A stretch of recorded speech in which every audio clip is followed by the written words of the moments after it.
자, 이제 부동산 이용 활동은 456쪽에 이거는 이제 중요도가 좀 낮은 편이고요.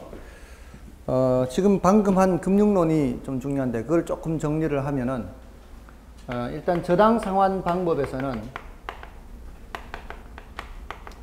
저당 상환 방법은 고정금리, 변동금리 이렇게 하고요. 이게 나오면은 머릿속에 연상을 고정금리는 대출금리로 고정시켜 놓고 이렇게 변동금리는 예금금리는 이렇게 물결 치듯이 움직이고요. 변동금리 하면은 예금금리가 오르락 내리락 하는 만큼 대출금리도 오르락 내리락 하는 거 생각하고요. 원리금 균등, 원금 균등, 체증식 상환하면은 이거 생각하라 그랬죠? 이렇게 기억나시나요? 이게 공부라는 게 이게 많은 것을 동시에 기억해 가지고는 이게 감당이 안 됩니다. 가장 중요한 핵심적인 것이 기억이 나야 됩니다. 그래야 그 다음에 살을 붙여서 들어갈 수가 있습니다. 아시겠죠? 그 다음에 저당 유동화를 하면은 저당 유동화에 뭐 하고요? 개념, 구조, 효과, 그 다음에 유동화를 통해 발행하는 증권입니다. 아까 제가 말씀드렸죠. 이게 출석을 얼마나 많이 하느냐, 그렇지 않느냐, 이게 중요하다 그랬죠. 빠지면 빠지는 만큼 이렇게 꼭 채워 넣어야 되고요. 그리고 또 뭐가 있는가 하면은 설명을 할 때는 안 듣고요. 책에 설명할 때는 또 딴 거 해요. 그런 사람들은 거의 안 된다고 보면 돼요. 설명할 때 설명을 들어야 되는데 설명을 안 들어요. 그렇게 설명 들으라고 해도 책 보고 있습니다. 설명 들으라 할 땐 책 보다가 책에 설명할 때는 딴 거 하고 있어요. 그러면 이게 그러면 수업을 듣는 이유가 없는 거예요. 그러니까 설명을 드리는 이유는 지금 여기 있는 거를 그대로 말하지 않고 이걸 풀어서 설명하는 거잖아요. 그리고 나서 책에서 볼 때는 여기 있는 거를 어느 정도 이렇게 매치시켜 드리는 거거든요. 모든 거를 다 이렇게 할 수는 없지만 그래도 이해를 먼저 하게끔 하는 게 이제 설명을 하는 거거든요. 어쨌든 이 설명을 듣는 게 우선이고 책 보는 건 나중이다 이렇게 생각하시면 돼요. 저당 유동화의 개념이나 구조, 효과, 이 증권을 이해를 하기 위해서는 이걸 그리는 겁니다. 빨리 머릿속에. 저당 유동화 하면 이게 빨리 그려져야 돼요. 여기가 1차 저당 시장, 2차 저당 시장.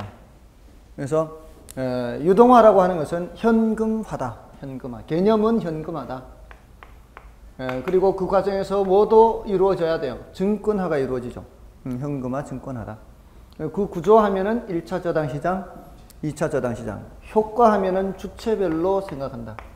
우리나라는 얘 때문에 도입됐지만 얘한테도 도움이 되고 얘한테도 도움이 되고 국가 정책적 입장에서도 도움이 됩니다. 나중에 한다 그랬고요. 그 과정에서 발행하는 증권 MBS죠. MBS인데 지금 종류를 다 하지 못했습니다. 채권형과 지분형에서 B로 끊느냐 S로 끊느냐. B로 끝나면 채권으로 번역이 되고 S로 끝나면 증권으로 번역됩니다. 그 중에 MBB와 MPTS만 좀 말씀을 드렸어요. 다른 데서는 전부 다 MBB까지만 했는데 여러분한테만 지금 MPTS까지 조금 더 했어요. 시간을 상당히 많이 썼고요.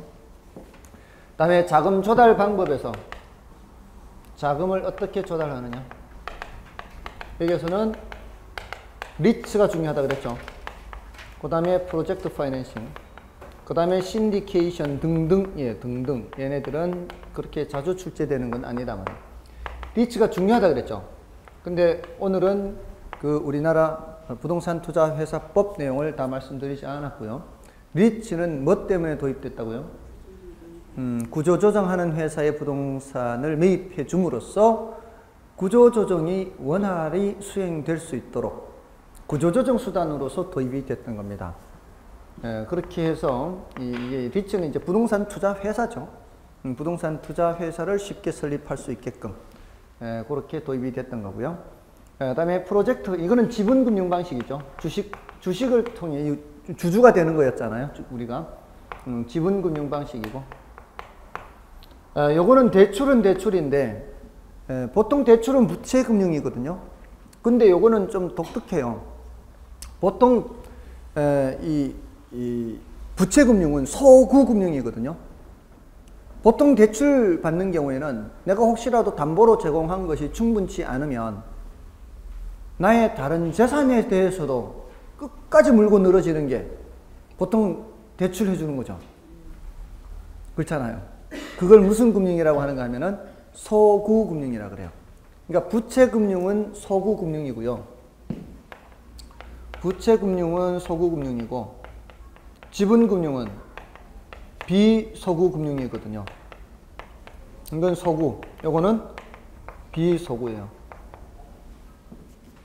내가 주식 투자했을 때는, 내가 주식으로 투자했을 때는, 돈 날렸을 때 내가 그 대금 돌란 소리 할 수 있어요, 없어요? 못 하잖아요. 근데 내가 채권을 샀을 때는, 채권을 샀을 때는 그때는 달라 할 수 있잖아요. 부도가 나더라도 그 회사가 부도 났을 때 처분한 그 자산에서 내가 어느 정도는 요구를 할 수가 있다고요. 근데 이제 그때는 이제 회사가 부도 나면 아예 법인격이 사라져 버리니까 손실을 볼 수 있지만, 개인인 경우에는, 개인이 파산 신청하기 전에는 끝까지 요구할 수 있죠. 파산 신청하면 이제 털어버리는 거잖아요. 개인도 파산 신청할 수 있잖아요. 파산이 되면은 더 이상 청구를 못 하지만 파산하기 전까지는 끝까지 요구할 수 있죠. 그게 뭐예요? 그게 소구, 부채금융은. 이거는 비소구예요. 근데 PF가 어떤 것도 갖고 있어요? PF가 비소구도 갖고 있죠. 또는 제한적 소구라 그랬죠. 그러니까 얘는 성격이 지금 섞여 있는 거예요. 지분금융 성격과 부채금융 성격이 섞여 있는 거죠. 그죠? 그러니까 한마디로 얘기하기는 어려워, 얘는. 그러니까 신경 쓰지 마시고요. 신디케이션은 투자자 모집이라 그랬죠. 이건 무슨 금융이에요? 지분금융이에요. 자, 이런 식으로 일단 여기까지입니다. 다음에 이제 456쪽에 부동산 이용 활동. 요거는 부동산 이용 활동. 10년에 한 번 정도 출제된 거예요. 자, 이렇게 정리가 하니까 조금 좀 정리가 되셨습니까? 별로 한 것도 없죠, 그죠? 써놓고 보니까 아니 그렇게 많이 했는 것 같은데 한 게 없어요. 아니 이거는 지난주 했는 거고, 그것도 오늘 한 게 이거밖에 없어요. 아유, 너무 적다. 그죠? 한 시간 더 하고 싶으세요? 그럴까요? 한 게 이거밖에 없어요, 이거밖에. 오늘 여기에 대해서 자세히 말씀을 드린 거예요. 그리고 아까 참 지난주 했는 걸 복습을 좀 했고요. 그 시간을 투입한 만큼 설마 효과가 그렇게 없겠습니까? 뭔가 있겠죠, 뭔가. 생각이 조금이라도 더 나겠죠, 아무래도. 더 깊이 설명했는 만큼. 자, 이 부동산 이용 활동은 여러 가지 이제 용어 정리다 생각하십시오. 오늘 제가 나눠드린 이 용어 정리 있죠. 거기에 용어 정리가 되어 있지 않습니까? 거기에 있는 용어 정리 한다 이렇게 생각하시면 돼요. 거기 이제 456쪽에서는 집약도 개념 체크하시면 되고요. 집약도 하면은 이게 분모 분자에 뭐가 있습니까? 노동, 자본, 토지 이렇게 있죠. 노자토 하죠, 노자토. 요게 이제 집약도고요. 토지가 이렇게 있고 층수가 이렇게 1층, 2층 많이 올라가고요. 층수가 별로 안 올라가고요. 이렇게 많이 올라가면은 집약도가 높죠. 적게 올라가면 집약도가 낮죠. 이런 이용을 무슨 이용? 집약적 이용. 이런 이용을 무슨 이용? 조방적 이용. 이러면 끝입니다. 그 다음에 집약한계, 조방한계. 집약한계는 이용할 수 있는 상한선이에요. 조방한계는 이용할 수 있는 하한선입니다. 이러면은 이윤이 제일 높아요. 이윤이 극대화, 제일 높은 게 뭐예요? 이윤이 극대화. 이거보다 더 높을 수는 없어요. 이럴 경우에는 이윤이 제로가 돼요. 이거보다 이용을 못하게 되면 이제 손실이 발생해요. 그러니까 얘는 토지 이용의 상한이고 얘는 하한이고 끝입니다. 다음에 입지잉여, 한계 입지. 입지잉여는 입지가 무슨 뜻이에요? 입지? 입지는 뭐로 해석할 수 있어요? 입지는 위치죠, 위치. 잉여는요? 남는 것. 또는 남는 이익, 남는 것 또는 남는 이익 이렇게 하면 돼요. 남는 것, 남는 이익. 이게 바로 뭐예요? 위치가 좋아서 남는 이익. 보통 우리가 어떻게 표현해요? 위치가 좋아 그러면 목이 좋다. 목이 좋다는 거지 이게. 근데 학자들은 이렇게 표현을 해야 좀 있어 보인다 이 말이에요. 입지잉여 그러면 굉장히 있어 보이잖아요. 근데 목이 좋다 이 소리예요. 근데 이 입지잉여가 모든 업종, 모든 주체에게 발생할까요? 어떤 위치가? 어떤 위치라는 게 이 업종이 들어오든 저 업종이 들어오든 아무거나 누구든지 들어오면 좋을까요? 그거는 업종이나 입지 주체에 따라 달라질 수 있겠죠. 입지잉여는 업종이나 입지 주체에 따라 달라질 수 있습니다. 모든 입지 주체에게 똑같이 발생하는 것은 아닙니다. 그리고 한계 입지는 뭐겠습니까? 한계 입지는 입지잉여가 제로가 되는 위치요. 입지잉여가 제로입니다. 자, 어떤 음식점이 유명한 집이 있어요. 거기 보니까 이 자리가 참 목이 좋아요. 그러니까 그 옆에 이런 비슷한 유사 음식점들이 생겨요. 그럼 막 상권이 형성되고 있어요. 자, 무슨 골목들 있잖아요. 음식 먹자골목 이런 데 있잖아요. 그런데 제일 좋은 데가 있으면 거기서부터 점점 거리가 멀어질수록 입지잉여는 점점 줄겠죠. 자리가 조금씩 안 좋아지잖아요. 그러다가 드디어 이제 자리가 좋아서 발생하는 이익은 제로가 되는 그런 위치가 되겠죠. 그 다음부터는 들어서면 이제 고생하는 거죠. 뭔지 아시겠죠? 거기가 무슨 입지? 한계 입지. 입지잉여가 제로가 되는 위치. 그 다음에 직주분리와 직주접근. 직주분리는 뭐예요? 직장과 주거지가 분리되는 현상. 직주접근은요? 직장과 주거지가 다시 접근하는 현상. 요거 원인이 뭘까요? 직장과 주거지가 왜 분리될까요? 직장은 도심에 두고 주거지는 먼데 두는 이유가 뭘까요? 집값이 비싸죠. 도심지의 고지가, 도심의 고지가, 또 도심 환경은 그렇게 좋은 편이 아니죠. 도심 환경은 악화되고요. 그런다고 무조건 밖으로 나갈 수 있을까요? 그런다고 무조건 밖으로 나갈 수 있는 건 아니에요. 밖으로 나가면 안으로 들어올 수 있는 교통이 발달되어 있어야 돼요. 안 그러면 들어올 수가 없는데. 그잖아요. 밖으로 나가면 들어올 수 있는 교통이 발달돼야 돼요. 그 결과로서 어떤 현상이 나타날까요? 밤이 되면은 도심은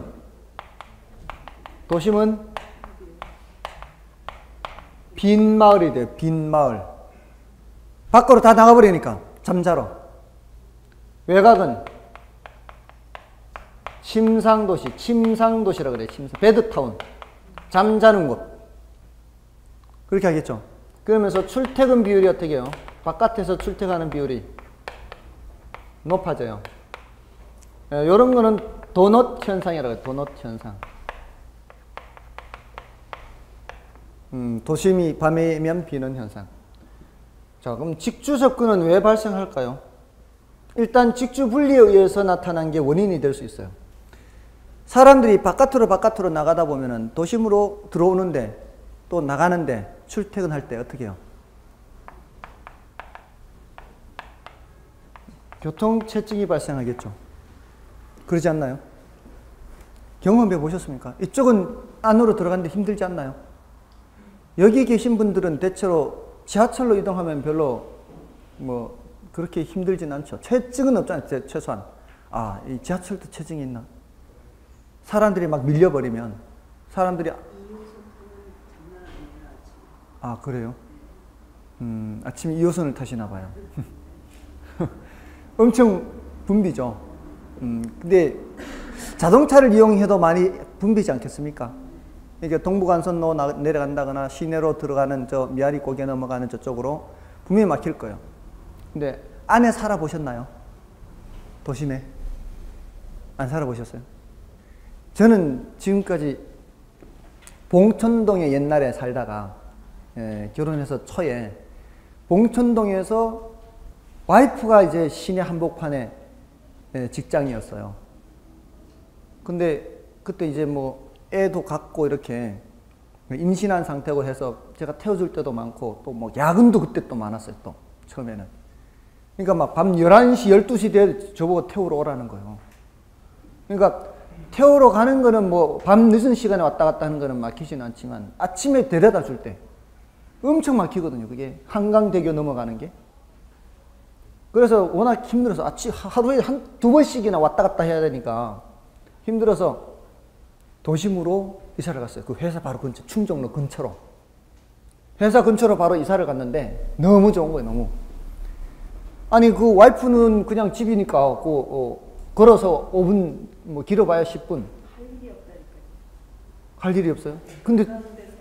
근데요, 뭐, 밤에는 이렇게 잠깐 이렇게 어두우니까 뭐, 마중 나가거나 하면 되는데, 저도 너무 좋은 게, 이제, 저기, 노량진까지 가는데, 수업하러 노량진 가야 될 거 아니에요. 근데 거기에서 20분에서 25분인 거예요. 20분이면 거예요. 차로 가니까. 반대 방향이니까. 근데 6개월 만에 와이프 회사가 이사를 가버렸어요. 2년 계약하잖아요. 2년 계약. 보통 계약하면 2년 계약하는데 회사 근처로 간 지 6개월 만에 회사가 이사를 가버렸어요. 그 다음부터 또 태워줘야 되는 거예요. 근데 그렇게 해도 괜찮아요. 그렇게 해도. 그때 처제도 같이 살았었는데 애가 없고 하니까 와이프 태워주고 처제 회사 강남에 태워주고 노량진에 가도 1시간 안 걸려요. 한 50분? 그렇게 밖에 시간이 안 걸려요. 그러니까 굉장히 이 방향이 반대 방향인 것이 교통 흐름과는 이제 반대로 굉장히 이점이 있죠.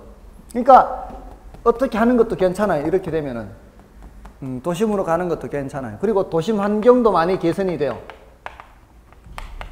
그때도 그랬습니다. 그때 LNG 있죠, LNG. LNG 사용하기 시작하고. 그러니까 경유차 사용 안 하니까. 그리고 경유차 매연 저감 장치 부착시킬 때 왜 보조금 주고 하는 거 있죠.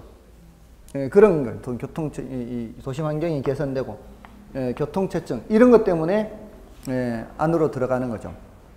그 결과로서는 어떻게 해요? 결과로서는 도심은 한정돼 있는데 안으로 들어가게 되면 고층화 현상이 나타나요. 고층화.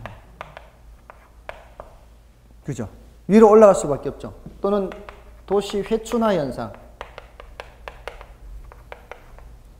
그 도심의 그 낡아진 부분들 있죠. 구시가지, 낡아진 그런 부분들이 재개발, 재건축되면서 다시 말끔하게 이렇게 개선되는 그런 현상이 나타날 수가 있습니다. 이런 현상이 나타날 수 있는 게 직주 접근 현상이다. 자, 이렇게 보시고요.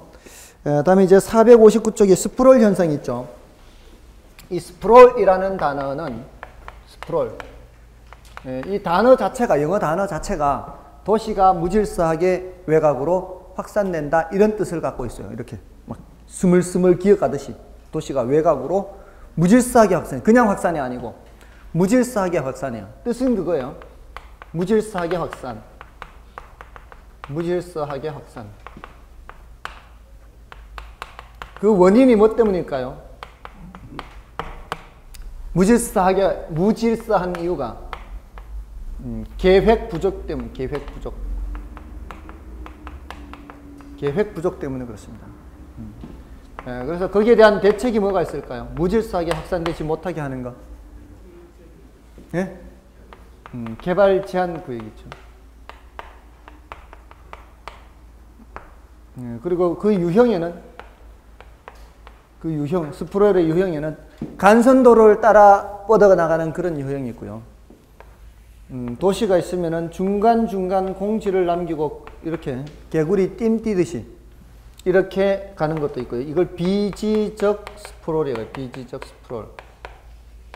날비자 땅지자 이게. 날비자 땅지자. 그리고 간선도로를 따라서 이렇게 무질서하게 가는 현상도 있고요. 이런 스프롤 현상이 나타나면은 저기 토지 이용은 표준적 이용보다는 훨씬 이용 상태가 못하겠죠. 뒤죽박죽. 그런 현상이 나타날 수 있습니다. 자, 그런 정도고요. 나머지는 여러분이 좀 봐주시고요. 그 다음에 침입과 계승입니다. 침입과 계승에서는 침입이라는 단어와 계승이라는 단어. 전부 다 용어 정리입니다. 이건 전부 다. 침입과 계승. 어떤 지역이 주거 지역이 있고요. 여기에 점포가 하나 둘씩 들어가면은 이제 뭐가 되는 거예요? 얘가 이쪽에 침입을 하는 거고요. 그 침입의 결과 이 지역이 완전히 상업지역으로 바뀌어 버리면은 뭐가 되는 거예요? 계승이 되는 거예요. 됐나요? 그러니까 침입이라고 하는 것은 어떤 지역에 새로운 용도 또는 새로운 이용 주체가 개입되는 현상을 말해요. 새로운 용도나 새로운 이용 주체가 개입되는 현상. 그걸 침입이라 하고요. 계승이라고 하는 것은 새로운 용도 또는 새로운 이용 주체로 완전히 바뀌어 버리는 거. 바뀌어 버리는 거를 계승 이렇게 얘기를 합니다. 자, 그런데 여기가 상업지역이에요. 상업지역에 주택이 침입을 해서 이 지역이 주거지역이 되는 경우가 더 많은 거예요. 이런 경우가 더 많은 거예요. 이런 경우가 훨씬 많겠죠. 이런 경우 거의 없겠죠. 이런 경우가 일반적이죠. 이런 경우가 어떤 침입이라고 하는가 하면 이때를 확대적 침입이라고 해요. 확대적 침입. 이렇게 침입을 하게 되면은 여기에 집약도가 어떻게 돼요? 저기 집약도가 더 높아지겠죠. 주거지역이 뭐로 바뀌면은 상업지역으로 바뀌면 집약도가 높아지겠죠. 이런 침입을 무슨 침입을 한다고요? 확대적 침입이다라고 얘기를 해요. 저런 경우가 보통이겠죠. 됐나요? 그 다음에 461쪽 한계지 지가 법칙이에요. 한계지라고 하는 것은 택지 이용의 최원방권 토지를 말해요.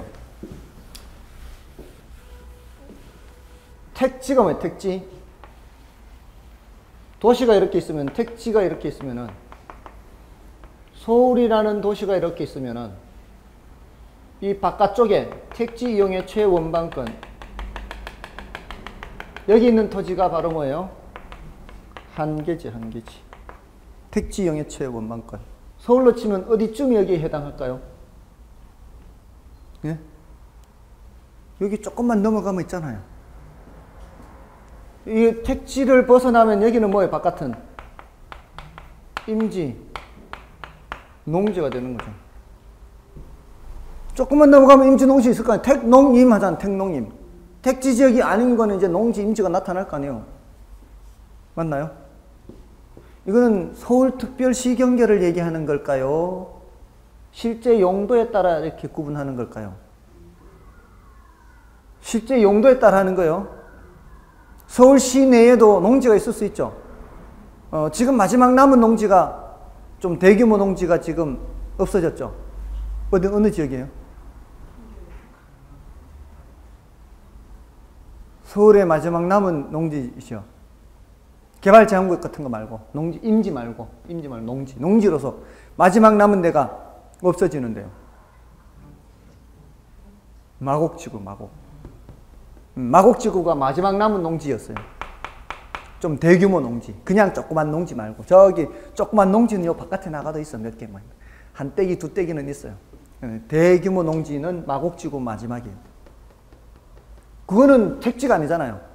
실제 용도에 따라서 구분해야 되는 거예요. 서울시 경계로 얘기하는 게 아니에요. 아시겠죠? 자, 그랬을 때 한계지와 한계지 사이의 관계요. 여기 한계지하고 여기 한계지, 이 한계지와 한계지 사이에는 밀접한 대체 관계가 있다 그래요. 그럼 한계지와 이 도심지 직가는요. 도심지 직가하고요. 한계지 직가는요. 상호 관련이 있다 그래요. 얘가 많이 올라가면은, 도심지 지가가 올라가면 사람들이 너무 비싸면 어디로 찾아가요? 이쪽으로 바깥으로 찾아가겠죠. 그럼 바깥 가격도 올라가겠죠. 또 바깥 가격이 지나치게 올라가다 보면은 조금 더 주고 그냥 차라리 도심의 토지를 구하는 게 나을 수 있죠. 서로 어떻게 해요? 영향을 미쳐. 이 영향을 주고받습니다. 그 다음에 그 주변의 농지, 임지와 한계지 사이에서는요. 여기요. 농지, 임지하고 한계지. 자, 이걸 좀 단순화시켜서 나타내면 땅값이 도심에서 외곽으로 나가다가 자, 여기가 택지, 여기가 이제 여기서부터는 농지, 임지예요. 여기는 택지예요. 한계지는 여기 있단 말이에요, 여기. 한계지도 택지라는 얘기예요, 택지. 택지 최원방권. 그럼 이 바깥의 농지, 임지 땅값은 어떻게 했어요? 여기 택지보다는 뚝 떨어지겠죠. 한계지는 명색이 택지라고요. 한계지는 명색이 택지. 그러니까 농지, 임지 가격보다는 비싸겠죠. 단절 지가 현상이 됩니다. 단절 지가. 그러니까 얘는 무관하다 이런 얘기를 해요. 무관하다. 관계가 없다. 농지, 임지 가격하고 한계지 가격은 관계가 없다. 얘는 어디로 들어가는 거예요? 얘는 택지로 들어가는 거예요. 됐습니까? 단절 지가 현상이 나타나는 거죠. 자, 이런 내용들이 있습니다. 한계지에는. 그리고 그 괄호 5번에 461쪽의 괄호 5번에 자가 한계지는 차가의 한계지보다 택지 이용이 먼 거리로 연장된다 이런 말이 있죠. 자가는 자기 집이고요. 차가는 빌리는 집이죠. 자, 여러분들이 도심에 직장을 두고 출퇴근을 한다면 자기 집이라면 좀 먼 거리라도 좀 출퇴근을 하지 않겠습니까? 자기 집이라면. 근데 빌려서 출퇴근을 한다면 굳이 먼 곳까지 빌려서 출퇴근을 하지는 않을 겁니다. 그러니까 빌리는 집은 자기 집보다는 조금은 더 가까이 있을 가능성이 많다는 거죠. 됐나요? 다음에 참고 박스의 그 지가 구배 현상은 지가 구배라는 단어, 구배. 구배라는 말 들어보셨어요? 구배라는 말 들어보셨나요? 오, 어디서 들어보셨어요? 아, 그쪽 출신인가요? 구배. 앞으로는 안 쓰는 게 좋겠습니다. 사실은 이 구배라는 말은 한자로는 이렇게 씁니다. 대꾸할 때 구자 있죠, 대꾸. 구절할 때. 말구, 구할 때. 그 다음에 배는 배달할 때 배 있죠, 이거. 이게 기울기라는 뜻을 갖고 있나요? 기울기라는 뜻을 전혀 갖고 있지 않죠? 그죠? 기울기라는 뜻을 갖고 있지 않아요, 이거는 한자로. 근데 고바이라는 말 들어보셨어요? 일본 애들이 이걸 고바이로 읽어요. 일본 말이라고요. 일본식이에요, 일본식. 그러니까 학자들이 지금 부동산 학자들이 정말 지금 무책임한 거예요, 지금. 정말 무책임한 거예요. 이런 용어는 기울기라는 말도 있고 또 순우리말로 물매라는 뜻도 있어요. 물매라는 단어도 순우리말이에요. 그 이쁜 우리말 남겨놓고 이런 걸 그대로 그냥 그것도 고바이도 아니고 그냥 구배 이러면 구배라고 하면 걔네들도 못 알아들어. 일본 애들도. 차라리 고바이라고 하면 걔네들이라도 알아듣지. 그러니까 그런 거예요. 기울기 현상이에요. 지가가 기울기 현상이에요. 지가. 이런 지가가 이렇게 소도시에서는 소도시 지가 구조를 말하는 거예요. 소도시에서는 지가가 비교적 단순하게 이렇게 가는 거고요. 대도시에서는 지가가 이렇게 물결 치듯이 이런 걸 말해요. 근데 이 지가 구비 현상은 어떤 이론이라고요? 소도시 지가 구조 이론입니다. 참고로 보시고요. 자, 여기까지는 중요도가 10분의 1이라고요. 그나마 463쪽에 가보시면은 이게 한 문제 출제됐던 겁니다. 도시 스프롤 현상에 관한 설명으로 틀린 것은 2년 전에, 3년 전에 아셨죠? 그러니까 이거는 중요도가 좀 낮습니다. 지금 시간이 굉장히 애매합니다. 지금 부동산 관리를 들어가야 되는데 지금 시간이 10분밖에 안 남았어요. 들어가도 괜찮습니까? 지금 애매하게 들어가면 이게 중간에 끊어야 돼서 그래서 좀 애매해요. 그래서 요거는 어떤 주제 위주로 하는지 소개만 하고요. 소개만 하고 다음 주에 조금 더 할게요, 대신. 아시겠습니까? 여러분들 요걸 좀 준비를 해 오십시오. 이 부동산 관리는 최근 10년간 12문제가 출제됐는데 최근 10년간 12문제. 그 중에서 한 문제는 건물 생애 주기에 대한 거요. 472쪽에 가시면은 참고 박스 있죠. 예, 여기에 대해서 한 문제가 나왔어요. 472쪽에 참고 박스. 그거 말고 11문제가 전부다. 나머지가 이제 11문제죠. 11문제가 최근 10년간 어디에서 나왔는가 하면은 부동산 관리의 영역하고요. 부동산 관리의 내용, 부동산 관리의 방식인데요. 여기에서 거의 여기에서 한 10문제 가까이 나왔고요. 나머지가 지금 넘어가시면은 470쪽, 471쪽에 임차인 선정 기준 및 임대료 산정 방법 있죠. 예? 거기에서 지문으로 간혹 나왔어요. 지문으로. 그러니까 임대료 산정 방법이라든가 임차인 선정 기준 이런 것들이 지문으로 이제 한두 개 나온 거예요. 그것까지 쳐서 11문제거든요. 이걸 한 문제라고 치더라도 나머지가 다 여기서 나왔거든요. 부동산 관리의 영역 하면은 자보시 이렇게 외우고요. 자보시에서 자산 관리, 부동산 관리, 시설 관리 이렇게. 여기서는 이제 영어를 좀 알아야 돼요. 여기 좀 주의를 할 필요가 있어요. 영어를. 자산은 에셋이고요. 에셋 매니지먼트. 부동산은 프로퍼티 매니지먼트. 시설은 facility 그래요. facility. 이게 이제 영어 단어를 알아야 되는 이유가 우리 시험에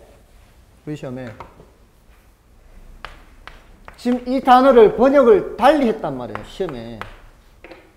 번역을 달리 하니까 이게 어디를 보시는가 하면은 476, 477 보십시오. 476쪽에 2번을 보십시오. 2번을 보시면은 질문에 2번 질문에 자산관리 에셋 매니지먼트 이렇게 돼 있죠. 그 다음에 건물 및 임대차 관리에 뭐라고 돼 있습니까? 프로퍼티 매니지먼트 이렇게 돼 있죠. 그죠? 근데 3번 보십시오. 3번의 2번 지문 보십시오. 3번의 2번 지문에 뭐라고 돼 있습니까? 재산관리라고 돼 있는데 프로퍼티 매니지먼트라고 돼 있죠. 이게 지금 같은 프로퍼티 매니지먼트인데 어디서는 건물 및 임대차 관리 이렇게 번역하고요. 어디서는 재산관리라고 하고 있죠. 도대체 이게 재산이라는 단어하고 건물 및 임대차 이렇게 번역을 하고 있죠, 지금. 이게 지금 여기 자산이라는 말하고 재산이라는 말하고도 지금 구별이 돼야 되고요. 그렇잖아요. 이걸 지금 자산으로 번역한 거 아니에요, 이거를. 어디는 이걸 재산으로, 어디는 이거를 자산으로 하고 이거는 재산이라 하고 헷갈리죠. 근데 이 영어 단어의 property라는 단어는 부동산에 초점을 맞춘 개념이에요. 재산 중에서도. 재산하면은 재산이 부동산만 있는 게 아니잖아요. 뭐 금덩이도 있을 수 있고 주식도 있을 수 있고 채권도 있을 수, 다 재산 아닌가요? 다 재산이잖아요. 우리 개념상 그거 아닌가요? 그러니까 이거는 프로퍼티는 어디에 초점 맞춘 개념이라고요? 부동산에 초점 맞춘 개념이거든요. 아시겠어요? 그러니까 지금 그 3번의 2번 지문에 재산관리라고 돼 있을 때 그 재산을 어디에 초점 맞춰야 된다고요? 부동산에 초점을 맞춰야 된다고요. 아시겠습니까? 근데 요거는 어디에 초점을 맞춘 거예요? 자산은 부동산뿐만이 아니라 나머지도 다 있어요. 나머지도 다 있는 상태에서 관리하는 상태고요. 아시겠죠? 예, 그래서 요걸 구별해야 돼요. 그래서 저는 요거를 번역을 어떻게 한다고요? 저는 여기를 부동산으로 번역해요. 부동산으로. 그러니까 대신 이거는 알아두시라고, 이 프로퍼티라는 개념을. 그래서 자보시 이렇게 하고요. 영역이 점점 좁혀져요. 영역이 점점 좁혀지는 거예요. 그다음에 부동산 관리의 내용 하면은 여기는 법경기예요. 법적 관리, 경제적 관리, 기술적 관리예요. 법경기. 법적 관리는 주로 권리 측면을 살펴보고요. 경제적 관리는 주로 가치나 가격, 비용, 수익 이런 관점에서 봐요. 기술적 관리는요? 기술적 관리는 이제 위생, 설비, 보안, 보전 이런 측면이거든요. 이건 어렵지 않아요. 이 부동산 관리 내용이에요. 부동산 관리 영역, 부동산 관리 내용, 그리고 나머지 하나의 주제가 부동산 관리 방식이에요. 이 세 가지 주제에서 거의 출제되는 거예요. 그러니까 딱 빠네요. 이 출제되는 게. 여러분 그 476쪽에 문제 있지 않습니까? 476쪽에 1번부터 몇 번까지인가요? 11번까지 있죠? 그죠? 예, 10문제죠. 11번 문제 빼면 10문제. 지금 맨 뒤에 기출문제가 25의 기출문제 맨 뒤에 있죠? 682쪽이 있지 않습니까? 그죠? 25의 기출문제는 682쪽이 있어요. 그러니까 여기에 한 문제가 있어요, 지금. 맨 뒤에 한 문제 있기 때문에 총 11문제. 건물 생애주기 빼고 11문제요. 그러니까 지금 부동산 관리 방식 하면은 자위혼이에요. 자가관리, 위탁관리, 혼합관리예요. 자위혼 이렇게요. 요거 장점과 단점을 구별하는 문제가 출제됩니다. 그래서 여기 보시면은 다시 이제 476쪽으로 오시면은 1번 문제는 부동산 관리 방식이 연결이 돼요. 이 정답 지문은 부동산 관리 방식이 있고요.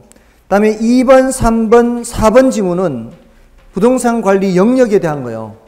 2번, 3번, 4번은. 그 다음에 5번부터 5번, 6번, 7번, 8번 이거는 관리 방식에 대한 거예요.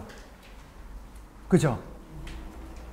그 다음에 9번, 10번 이거는 이제 잡다한 게 좀 섞여 있어요. 관리 내용도 들어가 있고 임대료 산정방, 임차인 선정 기준 이런 거 들어가 있고 9번, 10번이 좀 섞여 있고요. 그죠? 질문하는 게 빤하다 이 말이에요. 최근 10년간 질문한 게. 그러면은 준비를 당연히 그렇게 해야 되죠. 부동산 관리의 영역의 자부시, 관리의 내용의 법경기, 방식의 자유혼. 이거 위주로 하고 나머지 얘네들은 지문으로만 나왔다 이 말이에요. 뭔 뜻인지 아시겠어요? 지금 여기에 기출문제를 이렇게 수록한 이유가 뭐겠습니까? 다 이렇게 최근 10년간이거든요, 이게. 최근 10년간 기출문제를 수록한 이유는 이거를 보면은 어디에서 많이 묻는지를 알잖아요. 그러니까 이걸 위주로 이 본문에 가서 공부하는 방법도 가능해요. 그러니까 나중 되면은 시간이 좀 부족한 사람들은 이거를 문제를 먼저 보고 문제에 해당하는 본문 내용을 찾아서 그것만 보는 거예요. 그래서 작년에는 이것만 보고 합격했다는 사람도 수두룩해요. 이것만 보고. 기출문제에 있는 이 기출문제에 있는 해설하고 거기에 해당하는 내용, 이런 내용만 살펴보는 거예요, 앞에. 다른 건 보지도 않고. 그래서, 이 수업도 안 들었대요. 이런 교재, 2차 교재는 없냐고 할 정도로. 그만큼 이 기출문제가 유용하다, 이 말입니다. 자, 어쨌든 오늘은 지금 마지막에 요거 소개만 좀 했고요. 대신 다음 주에는 요거 조금은, 빨리 지나갈 수 있겠죠. 조금은 빨리 지나갈 수 있을 겁니다. 자, 오늘은 여기까지 하고요. 다음 주는 부동산 활동론을 모두 다 끝낼 겁니다. 그리고 시간이 되면은 이제 감정평가론까지 들어갈 거고요. 아시겠습니까? 조금은 늦어질 수도 있습니다. 네, 애쓰셨고요. 다음 주에 뵙겠습니다. 감사합니다.